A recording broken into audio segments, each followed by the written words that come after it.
Hello ஃப்ளோனர்ஸ், இன்றைக்கி நம்ம 12th ஹிஸ்ட்ரிக்கான ரொம்ப இம்பார்ட்டண்ட்டான 5 மார்க்ஸ் பார்க்க போகிறோம்.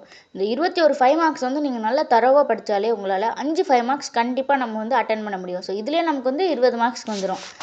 ஸோ அது இல்லாமல் மேப் இருக்குது, இல்லை டைம்லைன் இருக்குது. ஸோ நீங்கள் ரெண்டுத்தையுமே அட்டன் பண்ணிங்களா உங்களால் 7 5 மார்க்ஸுமே அட்டன் பண்ணிட முடியும்.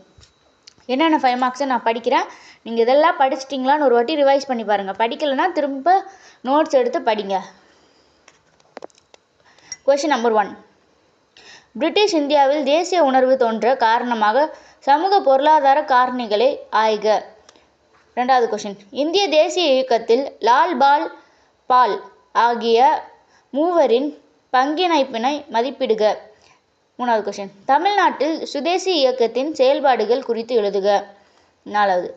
ஒத்துழையாமை இயக்கத்தை நடைமுறைப்படுத்தும் சூழலையும் அதன் விளைவுகளையும் விவரி.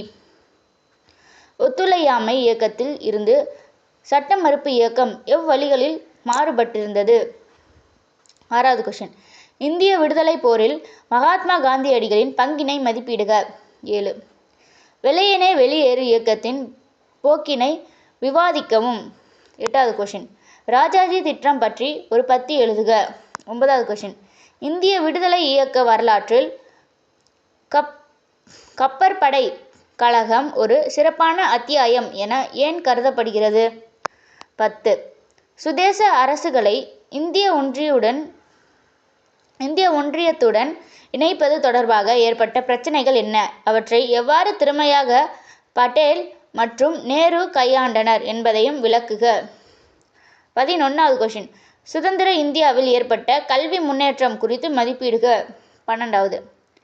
முதல் 2 ஐந்தாண்டு திட்டங்களின் சாதனை மதிப்பிடுக. 13வது கொஷின்.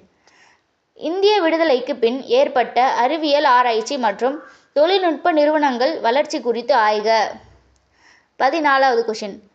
அமெரிக்கா விடுதலை போருக்கான காரணங்கள், அதன் போக்கு, விளைவுகள் குறித்து விவாதிக்கவும். இது ஏற்கனவே இப்போ மார்ச்சில் கேட்டதுனால இது கேட்க மாட்டாங்க 14வது கொஷின். ஸோ அதை நீங்கள் படிக்க வேணாம். 15வது கொஷின்.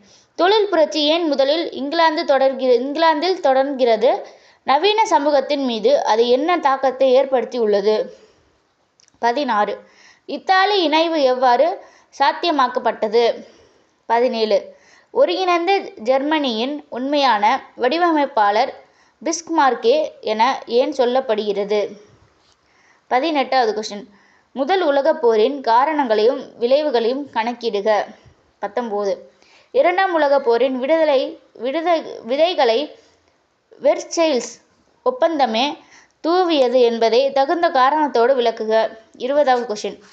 2ஆம் உலகப் போர் ஏற்பட ஜெர்மனியும் ஹிட்லரும் எந்த அளவிற்கு காரணமானவர்கள் என்பதை ஆராய்ந்து கூறுக. 21வது. அணிசேரா இயக்கத்தின் இலக்குகளையும் நோக்கங்களையும் கோடிட்டு காட்டுக. ஸோ இதெல்லாமே ரொம்ப முக்கியமான 5 மார்க் கொஷின்ஸு.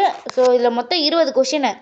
அதாவது இப்போ நம்ம 14வது சொன்ன அந்த அமெரிக்கா விடுதலை போர் மட்டும் விட்டுட்டு மற்றது எல்லாத்தையும் கன்ஃபார்மாக படிச்சுக்கோங்க. இதுலேருந்து கண்டிப்பாக உங்களுக்கு 5 5 மார்க்ஸ் வரத்துக்கு வாய்ப்பு உண்டு. நீங்கள் 5 5 மார்க்ஸ் அட்டன் பண்ணிடலாம். இது இல்லாமல் நமக்கு டைம் லைனு மேப் இருக்குது. ஸோ டைம் லைனுக்கான வீடியோ நாளைக்கு உங்களுக்கு கண்டிப்பாக வந்துடும். ஸோ இதெல்லாமே நல்லா படிச்சுக்கோங்க. All the best. இதே மாதிரி இன்னும் நிறையா வீடியோஸ் பார்க்குறதுக்கு நம்ம பிரைட் கோச்சிங் சென்டரை சப்ஸ்கிரைப் பண்ணிக்கோங்க. அது மட்டும் இல்லாமல் இன்னும் கொஞ்சம் நாளில் நம்ம சேனலில் இங்கிலீஷ் எப்படி ஃப்ளூவெண்ட்டாக பேசலாம், இங்கிலீஷில் என்னென்ன நீங்கள் இன்னும் இம்ப்ரூவ் பண்ணிக்கலாம் அப்படிங்கிறதுக்கான வீடியோஸும் போட ஆரம்பிக்க போகிறோம். ஸோ இந்த மாதிரி இன்னும் உங்களோட இங்கிலீஷ் ஸ்கில்ஸையும் கம்யூனிகேஷன் ஸ்கில்ஸையும் டெவலப் பண்ணுறதுக்கு நம்ம சேனலை சப்ஸ்கிரைப் பண்ணிக்கோங்க. தேங்க்யூ.